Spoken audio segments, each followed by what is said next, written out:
Europe 1, 7h19. Patrick, vous recevez maintenant un champion du monde 98 et ancien gardien de but. Bonjour Bernard Lama. Bonjour. 20 ans après, que représente cette Coupe du Monde pour vous? Tout, parce que c'est la Coupe du Monde qui m'a amené au football. Donc, arriver à la gagner 31 ans après l'avoir vue pour la première fois à la télé, en 70, c'est quelque chose d'extraordinaire. C'est le fil conducteur de ma carrière. Mais c'est un mondial où vous n'avez pas disputé un match, alors que Aimé Jacquet, vous l'avez demandé, c'était au premier tour contre le Danemark. Vous n'avez pas de regrets? Non, pas du tout. Tout simplement parce que ça a été mon choix et, comment dirais-je, au bout d'une analyse de la situation, ma situation à moi et la situation de Fabien, j'ai pensé à ce moment-là que le mieux c'était que je ne sois pas sur le terrain et je pense que ça nous a réussi quand même. Mais vous aviez envie de jouer, donc c'est un sacrifice pour vous, c'est comme ça que vous l'avez fait, hein? J'ai travaillé pendant 25 ans pour arriver à une Coupe du Monde, donc bien sûr que j'avais envie de jouer, mais l'envie de jouer, le but c'était d'être champion du monde. C'était pas que moi je joue forcément un match. Vous l'avez fait pour la cohésion de l'équipe. Oui, ça me paraissait plus correct de faire les choses comme ça. Et ensuite, il y a eu de vrais moments de joie partagés.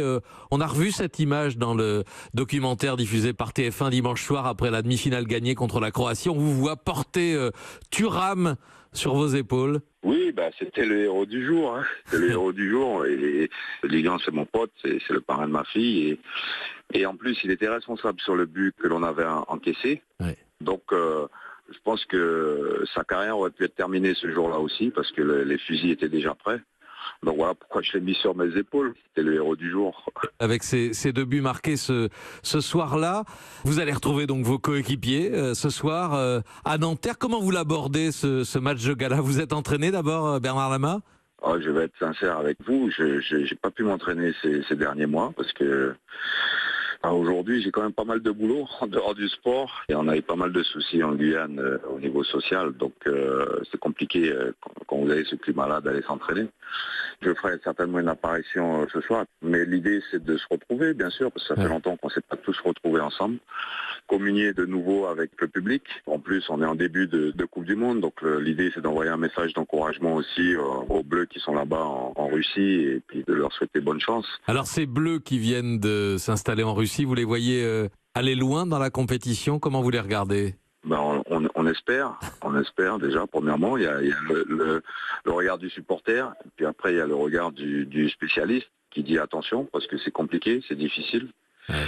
On a une très bonne génération avec des garçons qui jouent tous dans les plus grands clubs, qui ont d'énormes qualités. Maintenant, il faut que tout ça ne fasse qu'un, en fait. C'est ça le plus difficile, pour passer les obstacles et aller le plus loin possible. Tout le monde a sa chance, mais ce qu'on souhaite, c'est qu'ils aillent au bout. Un regard de gardien, enfin, Bernard Lama. Hugo Lloris, il est sur une mauvaise série, 5 matchs qu'il encaisse à chaque fois au moins un but. C'est inquiétant, ça peut miner une confiance? Disons que Lloris n'a pas fait une très bonne saison. Il est pas au-delà de l'équipe de France, donc c'est vrai qu'il est un peu dans le doute. Mais vous savez, il faut pas grand-chose pour un gardien. Il suffit d'arrêter un ballon, le bon ballon, et ça reviendra. Je pense qu'il faut le soutenir. C'est un garçon quand même qui a de la bouteille derrière. À lui de réagir. Et je pense qu'il lui faut un bon match référence et ça va repartir. Et je rappelle que le but du football, c'est de marquer un but de plus que l'adversaire. Donc, c'est vrai. Si on marque 2-3 buts par match, il ne devrait pas avoir de problème pour se qualifier. Merci beaucoup Bernard Lama et bon match de gala ce soir.